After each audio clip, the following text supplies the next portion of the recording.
మీరు ఎందుకు అక్కడ అంటే ఉద్యమంలో ఉన్న కాలంలో మరి కగార్ ఆపరేషన్ సంబంధించినటువంటి సిచ్యువేషన్ ఎదుర్కోలేక జనజీవన స్రవంతిలో కలుస్తున్నారా, లేకుంటే మీ అంటే ఇప్పటికే ఆశన్న మరోవైపున చూసినట్టయితే వేణుగోపాల్ లొంగిపోయారు కాబట్టి వాళ్ళ పిలుపు మేరకు మీరు జనజీవన స్రవంతిలోకి వచ్చారు? మొట్టమొదట మీ అందరికీ నా వల్లాల సలాం. అయితే నేను మీ ఇద్దరం కావచ్చు అనారోగ్య సమస్యలతోటి బయటికి రావడం జరిగింది. దాంతోపాటు కగార్ ఆపరేషన్ దాడి కొనసాగుతున్నది. కాబట్టి తెలంగాణ ముఖ్యమంత్రి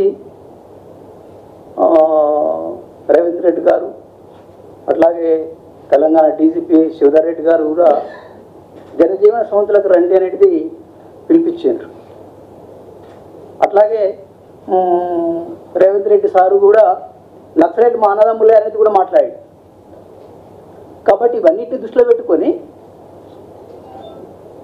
మాకుండే అనారోగ్య సమస్యలు ఇవన్నీ దృష్టిలో పెట్టుకొని ఇప్పుడున్న పరిస్థితి లోపల కగార్ ఆపరేషన్ జరుగుతున్న ఈ కాలం లోపల నష్టాలు జరిగే అవకాశాలు ఉన్నాయి. కాబట్టి జనజీవన స్రవంతిలోకి వచ్చి ఇది లొంగుబాటు కాదు, ఇది మీరు స్పష్టంగా అర్థం చేసుకోవాలి.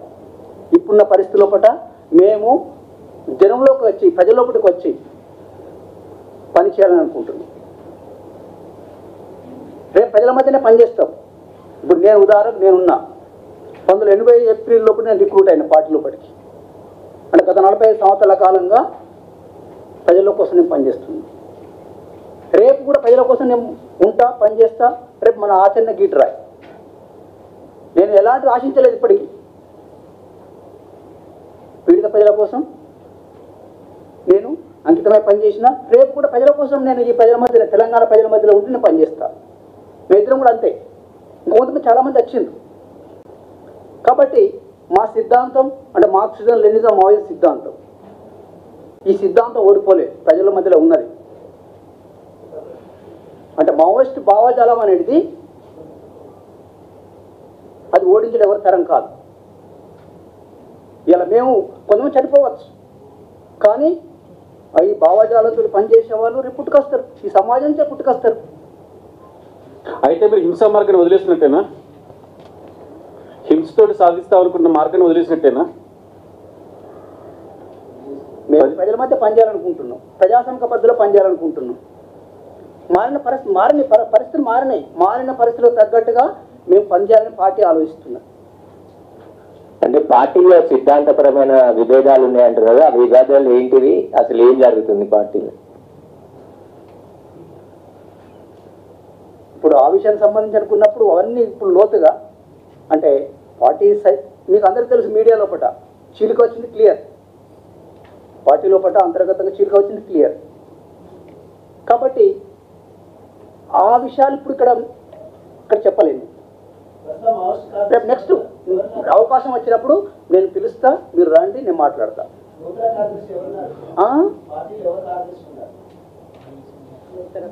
దేవ్జీ అండి, సిపిఐ మావోయిస్ట్ పార్టీ ప్రధాన కార్యదర్శిగా ఉన్నవాళ్ళు ఎన్నుకున్నారు అతన్ని.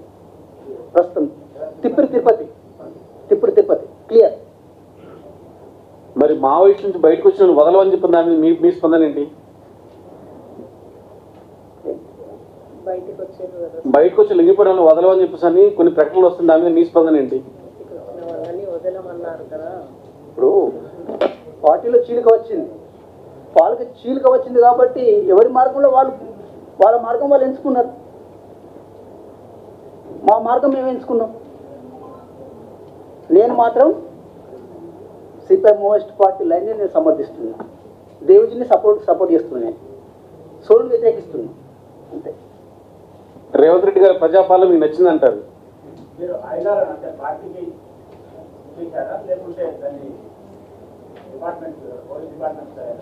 వాటికి అప్పగించే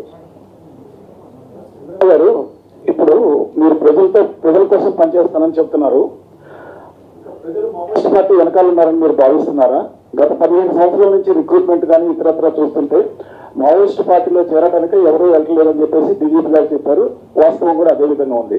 ఇంకా ప్రజలు పార్టీకి అండగా ఉన్నారని మీరు భావిస్తున్నారా? అంటే మాకు కూడా ప్రజల మధ్య పనిచేసే క్యాడర్ ఉన్నారు. మేము పనిచేస్తాం, మా శక్తి మేరకు మేము పనిచేస్తాం, మా ఐడియాలజీతో పనిచేస్తాం. మా ఐడియాలజీ ఉన్నది, దేశమంతటా ఉన్నది. ఐడియాలజీ తోటి మేము పనిచేయడం కోసం ప్రయత్నం చేస్తాం. ఐడియాలజీ తీసుకోవాలి. So thank you very much for coming for this